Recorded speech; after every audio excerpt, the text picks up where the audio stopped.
الصلاة والسلام عليك يا رسول الله. الصلاة والسلام عليك يا حبيب الله. الصلاة والسلام عليك يا شفيع المذنبين. الصلاة والسلام عليك يا رحمة للعالمين. فقد قال الله تعالى في شان حبيبه ومحبوبه ومعشوقه مخبرا وآمرا: إن الله وملائكته يصلون على النبي يا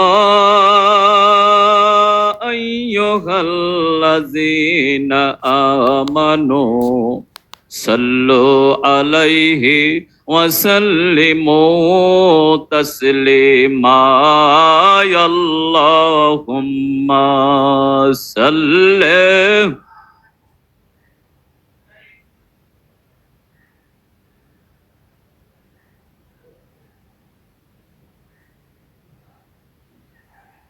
وعلى آل سيدنا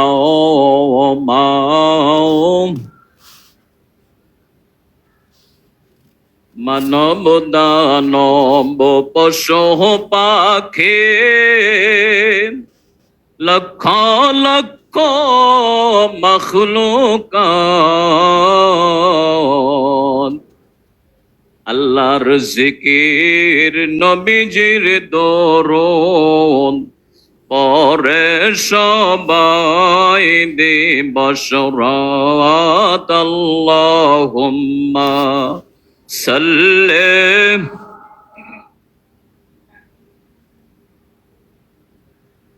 মাওলানা মুহাম্মাদ ওয়া আলা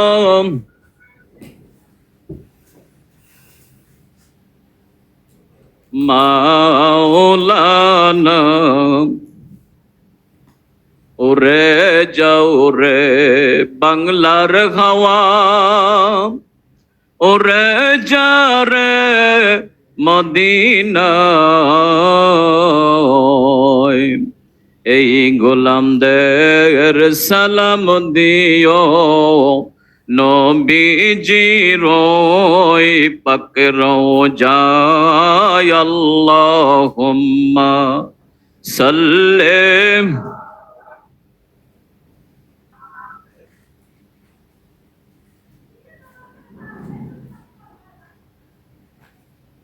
وعلى آل سيدنا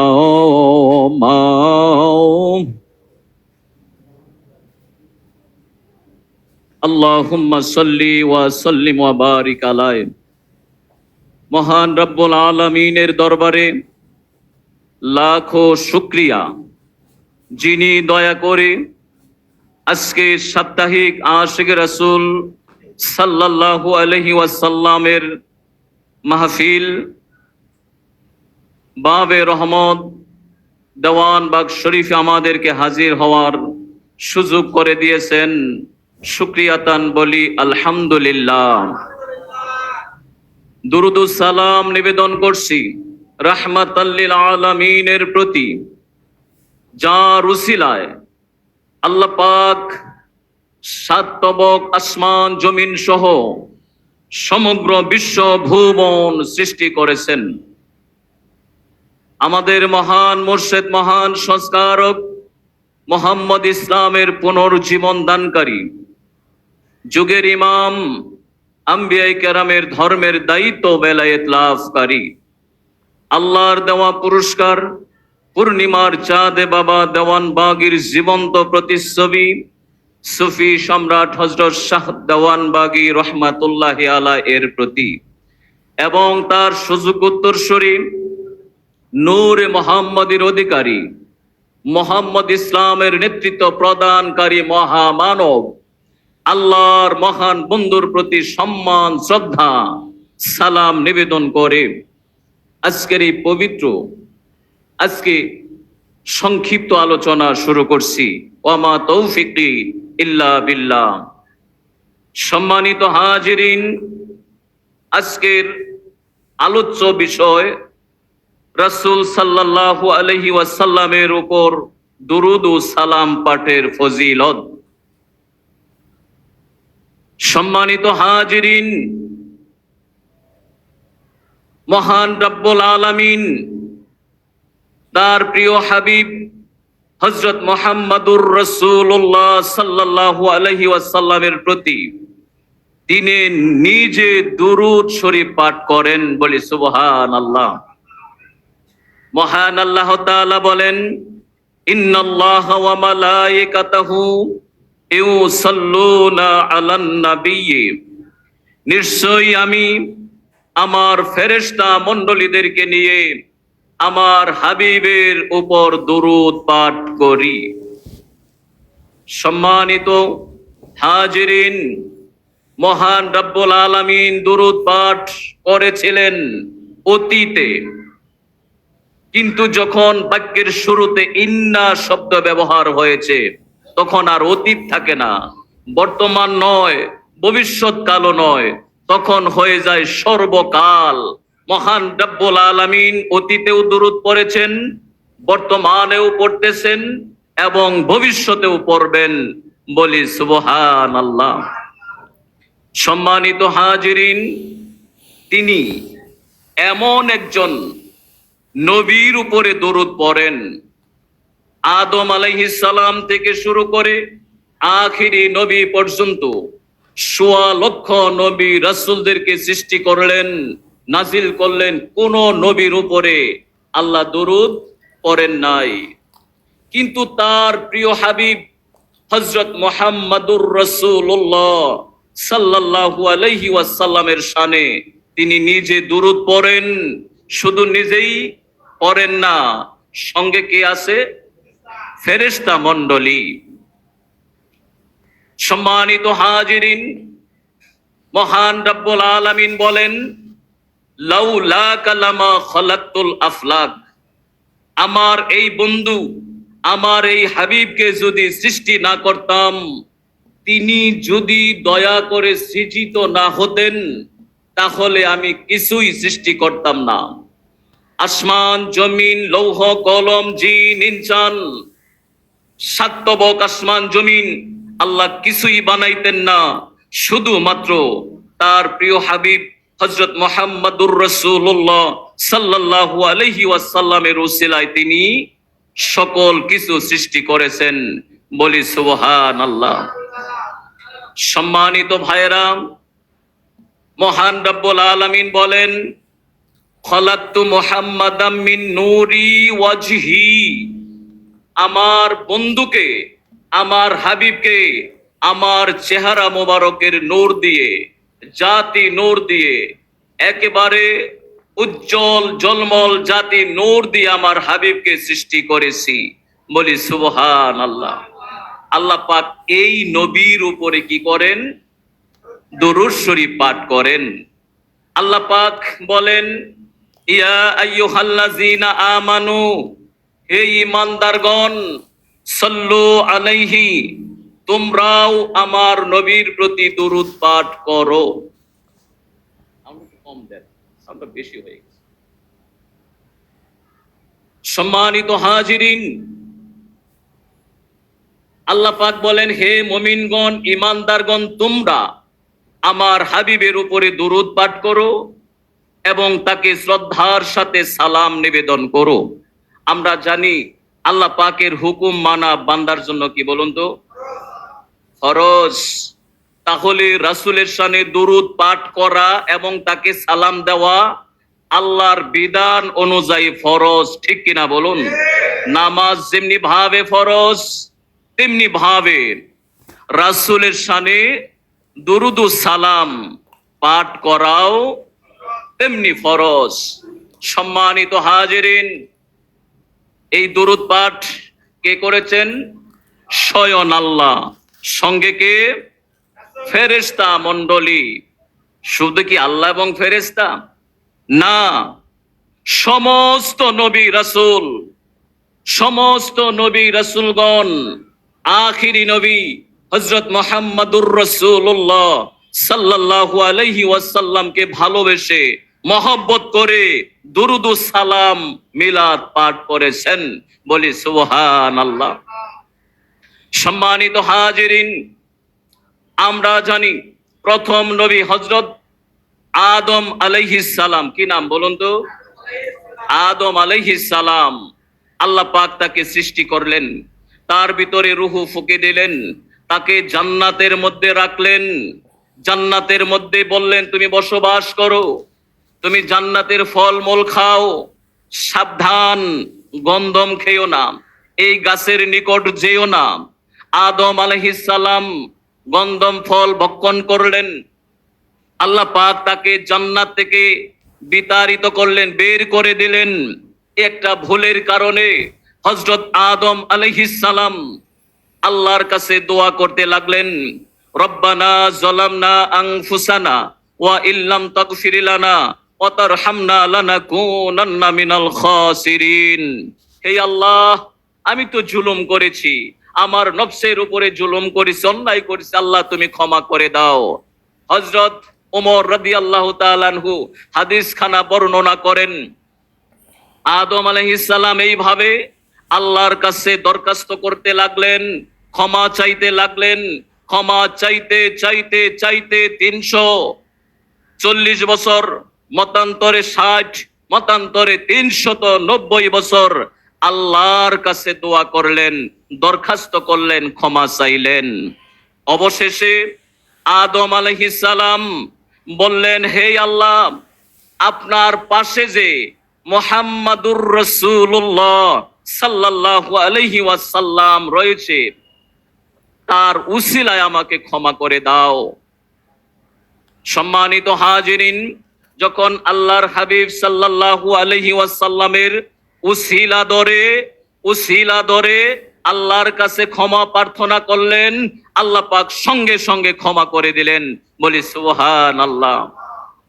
যখন আবার হযরত আদম আলাইহিস সালাম এবং মা হাওয়া আলাইহিস সালামের বিবাহ বন্ধনে আবদ্ধ হলো, আল্লাহ পাক বললেন, আদম মোহরানা দাও। মোহরানা কি আদম জানে না, আদম বুঝে না। আল্লাহর কাছে বললেন, আল্লাহ মোহরানা কি? আল্লাহ পাক তো বুঝাইতে লাগলেন, অর্থ সম্পদ যেমনি ভাবে বর তার স্ত্রীকে দিয়ে থাকেন, ঠিক কিনা বলুন। আল্লাহ পাক বুঝাইতে লাগলেন। আদম আলাইহিস সালাম বললেন, আমার কাছে তো এইগুলো কিছু নাই, আমি কি করব?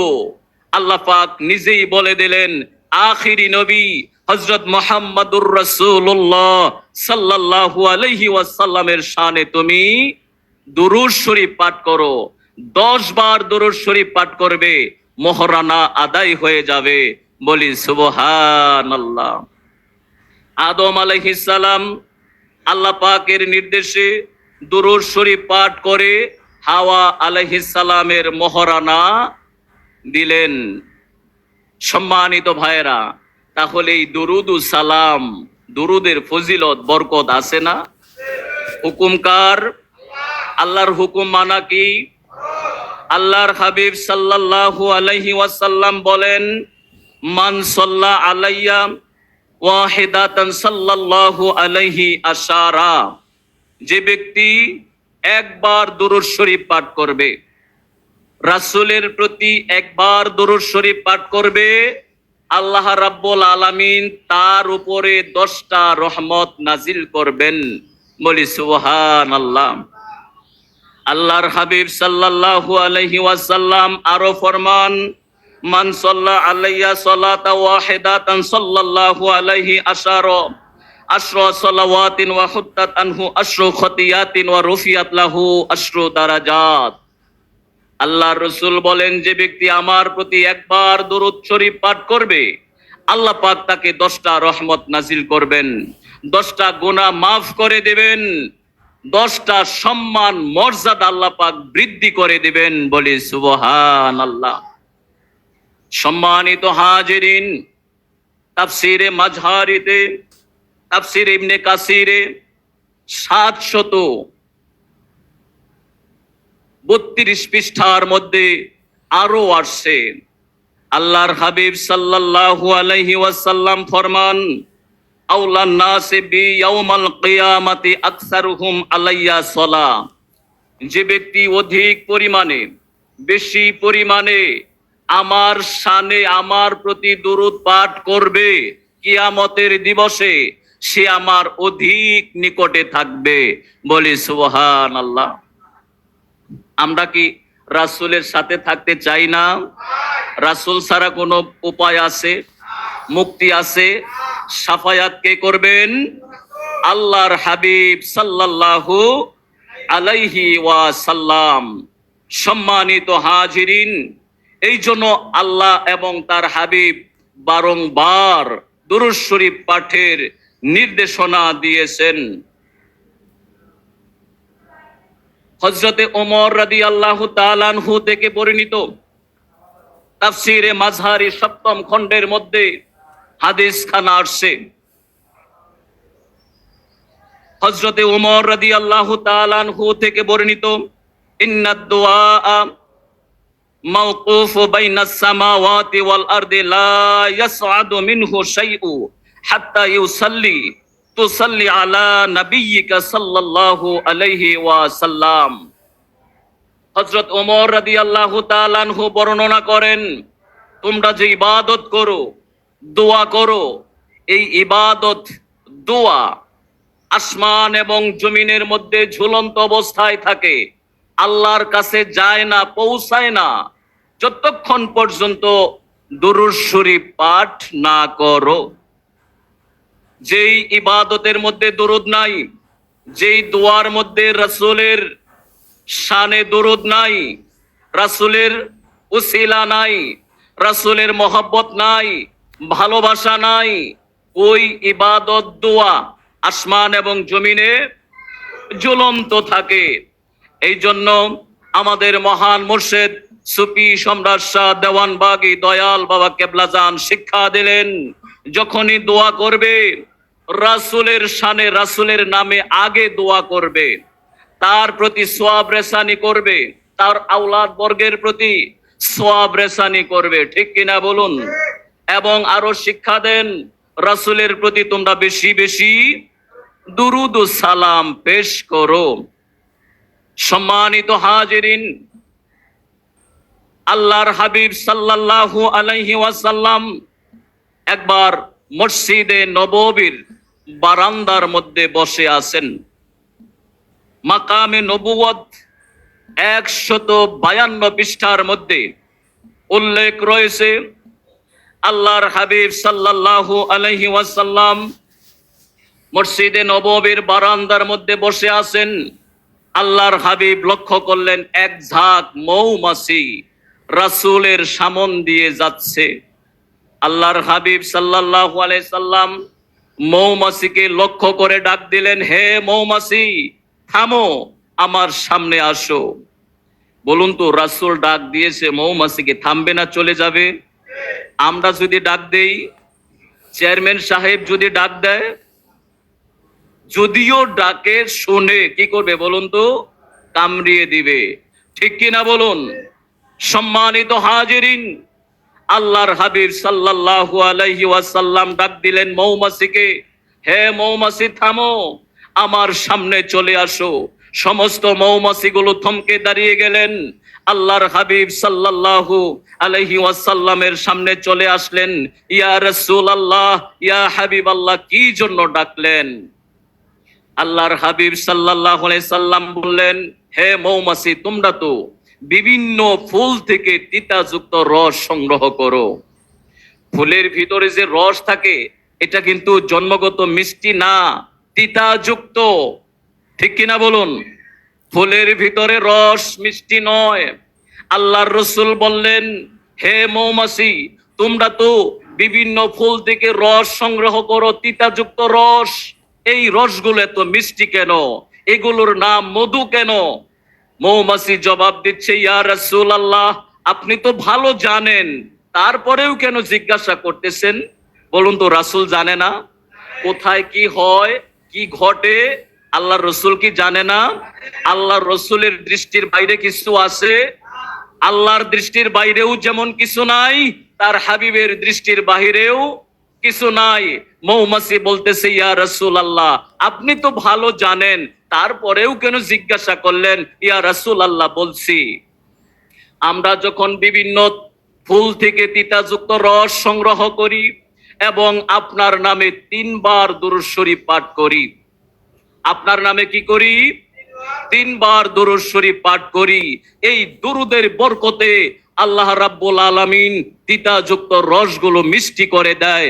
বলি সুবহানাল্লাহ।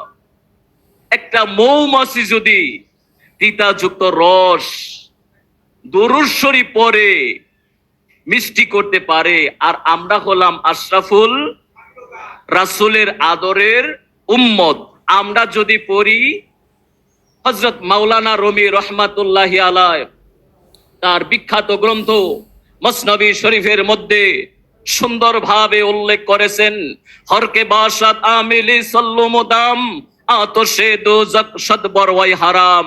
যে ব্যক্তি রাসূলের শানে মহব্বতের সাথে দুরূদ শরীফ পাঠ করবে, তার জন্য জাহান্নামের আগুন হারাম হয়ে যাবে। বলি সুবহানাল্লাহ। সম্মানিত ভাইরা, আমরা কি সেই রাসূলের শানে দুরূদ ও সালাম পড়ে জাহান্নাম হারাম করতে চাই না? এই জন্য বেশি বেশি দুরূদ শরীফ পাঠ করতে হবে। হযরত শায়েখ শিবলি রহমাতুল্লাহি আলাইহি তিনি একবার হজ করতে গেলেন।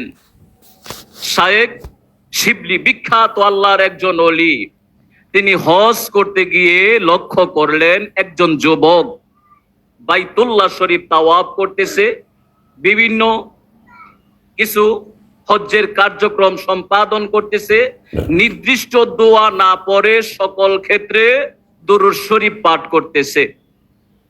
হযরত শায়েখ শিবলি রহমাতুল্লাহি আলাইহি বললেন, হে যুবক, বাইতুল্লাহ শরীফ জিয়ারতের তো দোয়া আছে, হজ্জের বিভিন্ন ক্ষেত্রে বিভিন্ন আলাদা আলাদা দোয়া আছে, তুমি সেই দোয়া না পড়ে কেন দুরূদ শরীফ পড়ো? এই যুবক উত্তর দিচ্ছে, হুজুর, একবার আমার বাবাকে নিয়ে আমি হজ্জের উদ্দেশ্যে রওনা হই। আগের মানুষগুলো হেঁটে হেঁটে হজ করতো, ঠিক কিনা বলুন? প্লেন, জাহাজ, স্টিমার এগুলো ছিল না। পায়ে হেঁটে হেঁটে অন্তত পক্ষে 6 মাস, 3 মাস, 4 মাস যাবত তিনি হাঁটতো, হজ করতে যাইতো, ঠিক কিনা বলুন? এই যুবক উত্তর দিচ্ছে, আমার বাবাকে নিয়ে যখন আমি হজ্জের উদ্দেশ্যে রওনা হই, বাগদাদ শরীফের মধ্যে যখন আমি উপস্থিত হয়ে যাই, হঠাৎ করে আমার বাবা অসুস্থ হয়ে পড়ে, জ্বরে আক্রান্ত হয়ে পড়ে। 2-3 দিন থাকার পর আমার বাবা ইন্তেকাল করেন। যখন ইন্তেকাল করলেন, আমি লক্ষ্য করলাম আমার বাবার একেবারে বিশ্রী শূকরের মতো চেহারা হয়ে গেছে। আমি ভয় পাইতে লাগলাম, চিন্তিত হয়ে গেলাম, আমার বাবা কি এত খারাপ আমল করেছে যার কারণে তার চেহারাটা বিশ্রী? আমার বাবার চেহারা শূকরের মতো হয়ে গেল। তিনি আজিজি করতে লাগলেন, আল্লাহর কাছে আজিজি করতে লাগলেন, আল্লাহর হাবিবের কাছে আজিজি করতে লাগলেন। আজিজি করতে করতে তিনি ঘুমিয়ে গেলেন। ঘুমের ভিতরে তিনি দেখতে পেলেন আল্লাহর হাবিব সাল্লাল্লাহু আলাইহি ওয়াসাল্লাম তাদের কাছে আসলেন। তার বাবার চেহারা থেকে চাদরখানি সরিয়ে আল্লাহর হাবিব সাল্লাল্লাহু আলাইহি ওয়াসাল্লাম তার হাত মোবারক দিয়ে মাসেহ করে দিলেন। সুন্দর আকৃতি চেহারা হয়ে গেল। তখন ওই যুবক আল্লাহর রাসূলের কদম মোবারকে লুটিয়ে পড়লেন এবং বললেন, ইয়া রাসূলুল্লাহ, আপনি কিভাবে জানলেন আমার বাবা ইন্তেকাল করছে এবং কোন দোয়ার বরকতে, কোন আমলের কারণে আমার বাবার এই বিশ্রী চেহারা, শূকরের মতো চেহারা এত নূরান্বিত হয়ে গেল? আল্লাহর হাবিব সাল্লাল্লাহু আলাইহি ওয়াসাল্লাম বলছেন, হে যুবক, তুমি তো জানো না তোমার বাবা প্রত্যেকদিন 300 বার 300 বার আমার প্রতি দুরূদ শরীফ পাঠ করে এবং এই দুরূদ একজন ফেরেশতা আমার কাছে পৌঁছায়। হঠাৎ করে দেখলাম আজকে ওই ফেরেশতা নাই। ডাকলাম, হে ফেরেশতা, আমার অমুক আশেকের সালাম কই, দুরূদ কই? তখন ফেরেশতা বলল, ওই আপনার এই আশেক উম্মত ইন্তেকাল করেছে। হে যুবক, তোমার বাবার মৃত্যুর খবর শুনে আমি আর ঠিক থাকতে পারলাম না, আমি দ্রুত চলে আসলাম তোমার বাবাকে উদ্ধার করার জন্য। সম্মানিত হাজিরিন, পরের দিন সকালবেলা ফজর নামাজের পর শহরের বিভিন্ন অঞ্চল থেকে দলে দলে লোকজন জমায়েত হতে লাগলো এবং আমি জিজ্ঞাসা করলাম, আপনারা কি জন্য এই জানাজায় উপস্থিত হইলেন? আপনাদেরকে তো খবর দেওয়া হয় নাই। লোকজন বলতেছে, আকাশ থেকে একটা গায়েবী আওয়াজ আসলো, যারা তাদের জীবনের গুনাহ মাফ করাতে চায় তারা যেন এই জানাজায় উপস্থিত হয়ে যায়। বলি সুবহানাল্লাহ। তাহলে রাসূলের প্রতি দুরূদ ও সালাম পড়লে, মিলাদ পড়লে, রাসূলকে ভালোবাসলে আল্লাহ পাক কত ইহসান করেন, দয়া করেন। সম্মানিত হাজিরিন, এই জন্য তো আমাদের মহান মুর্শিদ সুফি সম্রাট শাহ দেওয়ানবাগী দয়াল বাবা কেবলা জান বলেন, যে ব্যক্তি রাসূলের শানে দুরূদ শরীফ পাঠ করবে, মিলাদ শরীফ পাঠ করবে, রাসূলের প্রতি দুরূদ ও সালাম নিবেদন করবে, আল্লাহ রাব্বুল আলামিন তাকে 5টা পুরস্কার দান করবেন। কি পুরস্কার? 1 নম্বরে তার বালা মুসিবত দূর হবে, 2 নাম্বার অভাব অনটন দূর হবে, 3 নাম্বার সংসারের অশান্তি দূর হবে, 4 নাম্বার আয় রোজগারে বরকত হবে এবং 5 নাম্বার দয়াল রাসূলের শাফায়াত নসিব হবে। বলি সুবহানাল্লাহ। সম্মানিত হাজিরিন, আমাদের কি রাসূলের শাফায়াত দরকার আছে না? আমরা যত বড় আলেম হই না কেন, মুফতি, মুহাদ্দিস, মুফাসসির, যত আল্লাহর ওলি বুজুর্গ হই না কেন, রাসূল যদি শাফায়াত না করেন আমাদের মুক্তির কোনো উপায় নাই। আমাদের মুর্শিদ দেওয়ানবাগী হুজুর কেবলা বলেন, মহব্বতের সাথে দুরূদ ও সালাম মিলাদ পড়লে, দুরূদ পাঠ করলে আল্লাহর হাবিব তাকে শাফায়াত করবেন, মুক্তির ফায়সালা করে জান্নাতের মেহমান বানিয়ে দিবেন। বলি সুবহানাল্লাহ। সম্মানিত হাজিরিন, আল্লাহ পাক আরো বলেন, ওয়া সাল্লিমু তাসলিমা। তোমরা রাসূলের প্রতি দুরূদ পড়ো, তারপরে কি করো? শ্রদ্ধার সাথে সালাম নিবেদন করো। দুরূদ পাঠের পরে কি করো? সালাম নিবেদন করো। কিভাবে করো? তাসলিমা, সম্মানের সাথে, শ্রদ্ধার সাথে, দাঁড়িয়ে দাঁড়িয়ে মহব্বতের সাথে আমার হাবিবকে সালাম নিবেদন করো। সম্মানিত হাজিরিন, আমাদের দেশের, আমার এই সোনার বাংলায় আমাদের দেশের আলেম ওলামা হুজুর ভাইয়েরা বলতেছেন, রাসূল তো উপস্থিত নাই, হাজির নাই, এই জন্য তাকে দাঁড়িয়ে সালাম দেওয়া যাবে না এবং তাকে ইয়া নবী, ইয়া রাসূল, ইয়া যোগ করে সালাম দেওয়া যাবে না। ইয়া হলো হরফে নাদা, উপস্থিতি ব্যক্তিদের ক্ষেত্রে ইয়া ব্যবহার হয়, অনুপস্থিত ব্যক্তির ক্ষেত্রে ইয়া ব্যবহার হয় না। তাদের যুক্তি খুব সুন্দর, অনেক সুন্দর যুক্তি। বলুন তো, আল্লাহর রাসূল কি আছেন না? এটা তো আমরা বলি, দলিল তো চায়, ঠিক কি না বলুন? মানুষ কি চায়? দলিল চায়। সম্মানিত হাজিরিন, বলুন তো আমাদের শাফায়াত কে করবেন?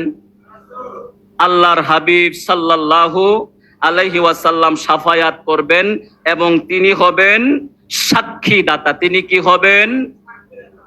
আল্লাহ পাক বলেন, ইয়া আইয়ুহান নাবিয়্যু ইন্না আরসালনাকা শাহিদাও ওয়া মুবাশশিরা ওয়া নাযীরা ওয়া দাঈয়ান ইলাল্লাহি বিইজনিহি ওয়া সিরাজাম মুনীরা। আল্লাহর রাসূলের একটা লকব হলো শাহেদ, সাক্ষী দাতা। আমরা প্রত্যেকটা মানুষ জন্ম থেকে মৃত্যু পর্যন্ত বান্দা কি আমল করেছে প্রত্যেকটা আমলের সাক্ষী দেবেন বিবরণী পেশ করবেন আল্লাহর কাছে আল্লাহর হাবিব সাল্লাল্লাহু আলাইহি ওয়াসাল্লাম। বলুন তো, রাসূল যদি আমাদের খবর না জানেন, আমাদের কাছে উপস্থিত না থাকেন, কিভাবে তিনি আমাদের আমলের খবর আল্লাহর কাছে পেশ করবেন? শুধু তাই নয়, আল্লাহ মহান রাব্বুল আলামিন বলেন, ফাসায়ারাল্লাহু আমালাকুম, আমি আমার বান্দার আমলগুলো দেখি। বলুন তো, আল্লাহ কি আমাদের দেখেন না? আল্লাহ কি উপস্থিত রয়েছেন না? হয়তো আমরা আল্লাহকে দেখি না, আল্লাহর কথা শুনি না, আল্লাহ তো আছেন, আল্লাহ তো আমাদের কথা শোনেন। দরজা জানালা যদি বন্ধ করে দেন, আল্লাহ কি দেখবেন না? আল্লাহ কি শুনবেন না? আল্লাহ কি হাজির থাকবেন না? একেবারে জলের ভিতরে, পানির ভিতরে ডুব দিয়েও যদি আপনি পানি খান, সেটা কি আল্লাহ দেখবেন না? এই জন্য আল্লাহ পাক বলেন, ফাসায়ারাল্লাহু আমালাকুম, আমার বান্দার আমলগুলো দেখি। আর কে দেখে? ওয়া রাসূলুহু, আমার রাসূলও আমার বান্দার আমলগুলো দেখে। বলি সুবহানাল্লাহ। আল্লাহ পাক যেমন উপস্থিত রয়েছেন, আল্লাহ পাক বুঝাইতেছেন আমার হাবিব, আমার রাসূলও উপস্থিত রয়েছেন। আমি যেমন হাজির, আমার হাবিবও তেমনি হাজির। আমি যেমন দেখি, আমার হাবিবও তেমনি দেখে। এই জন্য আল্লাহর হাবিব সাল্লাল্লাহু আলাইহি ওয়াসাল্লাম বান্দার আমলের হিসাব আল্লাহর কাছে পেশ করবেন। আল্লাহর হাবিব সাল্লাল্লাহু আলাইহি সাল্লাম বলবেন, হে রাব্বুল আলামিন, আপনার এই বান্দা ভালো ভালো কাজ করছে, এই বান্দা তো জান্নাতি। আল্লাহ পাক বলবেন, ঠিক আছে জান্নাতি, যেহেতু রাসূল বলেছে, রাসূলের উপরে আর কথা বলবেন না। আল্লাহর হাবিব যদি বলেন, হে দয়াময় খোদা, আপনার এই বান্দা জাহান্নামী, বদ আমল করেছে, সঙ্গে সঙ্গে জাহান্নামী হয়ে যাবে। অর্থাৎ আল্লাহর রাসূল যাহা বলবেন এটাই গ্রহণযোগ্য হয়ে যাবে। সম্মানিত ভাইয়েরা, তাহলে কি রাসূল কি উপস্থিত রয়েছেন না? হাজির রয়েছেন না? শুধু কি আমাদের ক্ষেত্রে? একেবারে শুরু থেকে শেষ পর্যন্ত, শুরু থেকে সৃষ্টির শুরু থেকে শেষ পর্যন্ত আল্লাহর হাবিব সাল্লাল্লাহু আলাইহি সাল্লাম আছেন এবং থাকবেন। বলি সুবহানাল্লাহ। আল্লাহ রাসূল বলেন, আউয়ালু মা খালাকাল্লাহু নূরি, আমি আল্লাহর নূর থেকে সৃষ্টি। আনা মিন নূরিল্লাহ, সকল বস্তু আমার নূর থেকে সৃষ্টি হয়েছে। ওয়া কুল্লু, আমি আল্লাহর নূর থেকে। আউয়ালু মা খালাকাল্লাহু নূরি, সর্বপ্রথম আল্লাহ পাক আমার নূরকে সৃজন করেছেন। আনা মিন নূরিল্লাহ, আমি আল্লাহর নূর থেকে। ওয়া কুল্লু শাইইন মিন নূরি, আর সকল বস্তু আমার নূর থেকে সৃষ্টি হয়েছে। বলি সুবহানাল্লাহ। আসমান জমিন লৌহ কলম যাহা কিছু আছে, সাতবক আসমান জমিন সকল কিছুই রাসূলের নূর দিয়ে আল্লাহ সৃষ্টি করেছেন। আল্লাহ রাসূল শুরু থেকে এবং শেষ পর্যন্ত আছেন। বলি সুবহানাল্লাহ।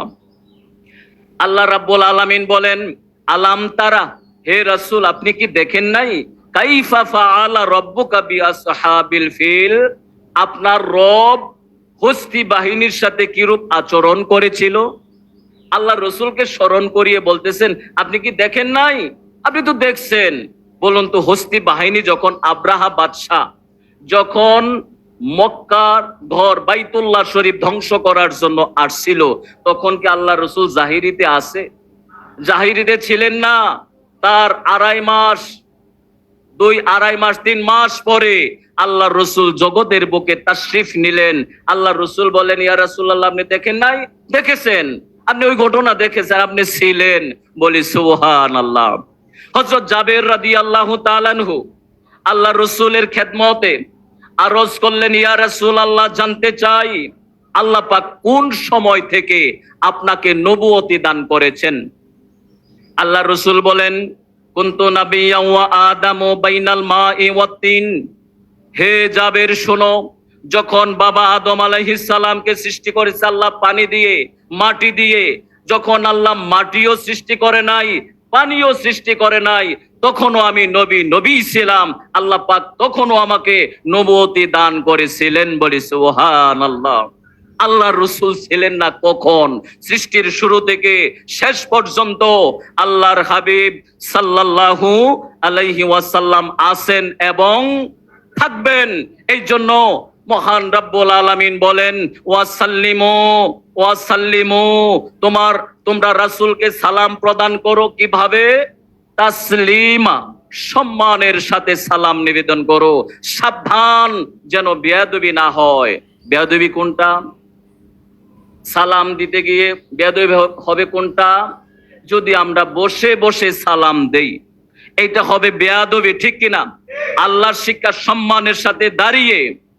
আর যদি আমরা সেটা না করে বসে সালাম দেই, বেয়াদবি হবে, ঠিক কিনা বলুন? হযরতে আবু হানিফা বলেন, বেয়াদব মাহরুমে ফজলে রব, বেয়াদব আল্লাহর রহমত থেকে বঞ্চিত। সম্মানিত হাজিরিন, হযরত আবু হানিফা রাহমাতুল্লাহি আলাইহি সাধারণ একজন মুসি, জুতা সেলাই করে মুসি।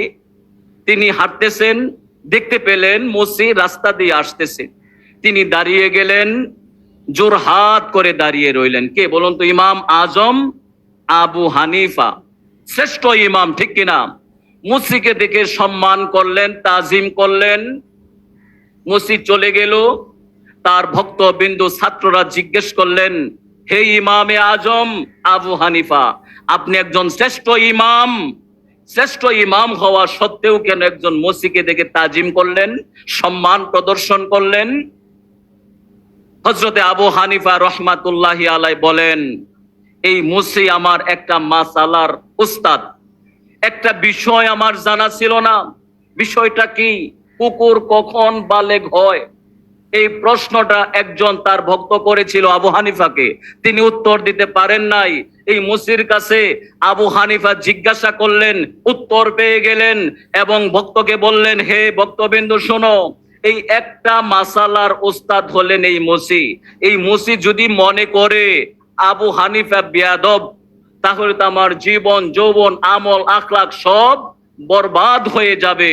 এই জন্য আমি তাকে সম্মান করেছি, তাজিম করেছি। সম্মানিত ভাইয়েরা, যে রাহমাতাল লিল আলামিনের সৃষ্টি না হলে আল্লাহ কিছুই সৃষ্টি করতেন না। লাউলা কালামা খলাকতুল আফলাক, আল্লাহ বলেন আমার হাবিবের আগমন না হলে কিছুই সৃষ্টি করতাম না। সেই রাসূলের শানে যদি কেউ বেয়াদবি করে, সে তো একবারে চির জাহান্নামী হয়ে যাবে, ধ্বংস হয়ে যাবে, বরবাদ হয়ে যাবে, ঠিক কিনা বলুন? সম্মানিত ভাইয়েরা, এই জন্য আল্লাহ পাক বলেন, ওয়াসাল্লিমু তাসলিমা, সম্মানের সাথে তোমরা সালাম নিবেদন করো। ইন্না জিবরিলু আলাইহিস সালাম ক্বালা লি আলা উবাশশিরুকা ইন্নাল্লাহা আযজা ওয়া জাল্লা ইয়াকুল। একবার জিবরাইল আলাইহিস সালাম আল্লাহর রাসূলের খেদমতে এসে বললেন, ইয়া রাসূলুল্লাহ, আপনাকে কি একটা সুসংবাদ দিব না? রাসূল বললেন, দাও, বলো। জিবরাইল আলাইহিস সালাম বললেন, মান সাল্লা আলাইকা সাল্লাইতু আলাইহি ওয়া সাল্লামা আলাইকা সাল্লামতু আলাইহি। আল্লাহ বলেছেন, যে ব্যক্তি আপনার উপরে দরুদ পাঠ করে, আল্লাহ বলেছেন যে ব্যক্তি আপনার উপরে কি পাঠ করে? দরুদ পাঠ করে, আল্লাহ তার উপরে অনুগ্রহ প্রদান করেন, শান্তি দান করেন, দয়া করেন, ইহসান করেন। বলি সুবহানাল্লাহ। জিবরাইল আমিন বলতেছেন, ওয়ামান সাল্লামা আলাইকা, এবং যেই ব্যক্তি আপনাকে সালাম দেয়, যে ব্যক্তি আপনাকে সালাম দেয়, সাল্লামতু আলাইহি, আল্লাহ তার উপরে শান্তি বর্ষণ করেন। আল্লাহও সালাম দেন, আল্লাহ তার উপরে শান্তি বর্ষণ করেন। বলি সুবহানাল্লাহ। তাহলে আল্লাহ ডাইরেক্ট নির্দেশ দিলেন, তোমরা রাসূলের প্রতি কি করো? দুরূদ পড়ো এবং সালাম নিবেদন করো। হযরতে আবু হুরায়রা রাদিয়াল্লাহু তাআলা আনহু থেকে একখানা হাদিস বর্ণিত হয়েছে, যা তাফসিরে মাযহারি ৭ম খণ্ডের ৩৭৮ পৃষ্ঠার মধ্যে উল্লেখ রয়েছে। মা মিন আহাদিন ইউসাল্লিমু আলা ইল্লা রাদ্দাল্লাহি রূহি হাত্তা আরুদ্দা আলাইহিস সালাম।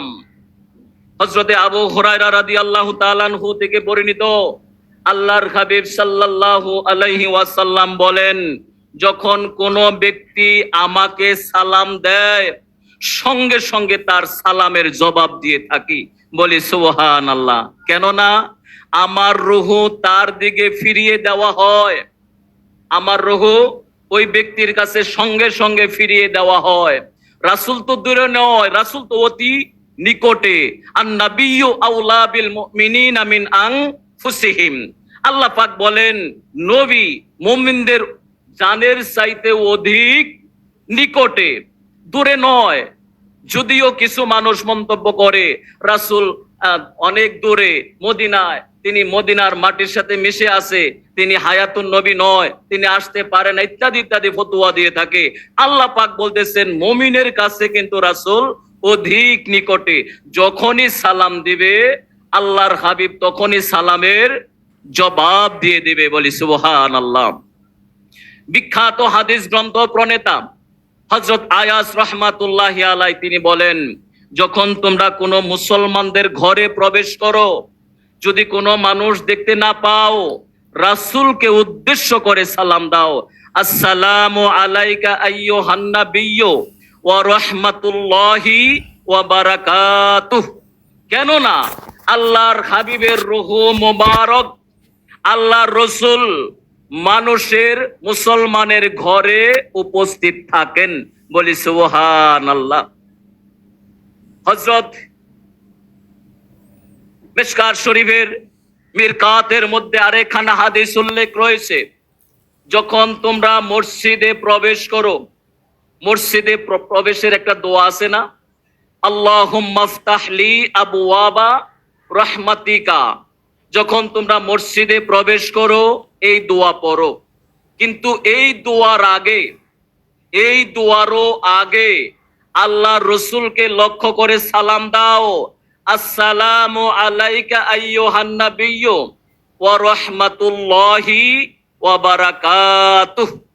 কেননা মসজিদের মধ্যেও আল্লাহর হাবিব সাল্লাল্লাহু আলাইহি সাল্লাম হাজির, উপস্থিত রয়েছেন। বলি সুবহানাল্লাহ। তিনি কি শুধু মসজিদ আর মুসলমানের ঘরে?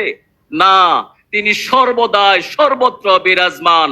যখনই তার আশিক প্রেমিক মুমিন ব্যক্তি স্মরণ করে সালাম দিয়ে থাকে, সঙ্গে সঙ্গে সালামের জবাব দিয়ে থাকেন। বলি সুবহানাল্লাহ। এই শিক্ষা আমাদের মুর্শিদ দেওয়ানবাগী হুজুর কেবলা জান দিয়ে গেছেন। বর্তমানে তার মহান উত্তরসূরি ইমাম প্রফেসর ডক্টর কুদরতে খোদা মাদ্দা জিল্লুহুল আলী হুজুর কেবলা জান দিচ্ছেন। আসুন তার সমহান শিক্ষা গ্রহণ করে আমরা রসুলের প্রতি বেশি বেশি দরুদ ও সালাম মিলাদ শরীফ পাঠ করে আল্লাহ ও রাসূলের পক্ষ থেকে দয়া লাভ করি, ইহসান লাভ করি। আমিন। বারাকাল্লাহু লানা বিওয়াসিলাতি মুহাম্মাদিন সাল্লাল্লাহু আলাইহি ওয়াসাল্লাম। আসসালামু আলাইকুম ওয়া রাহমাতুল্লাহ।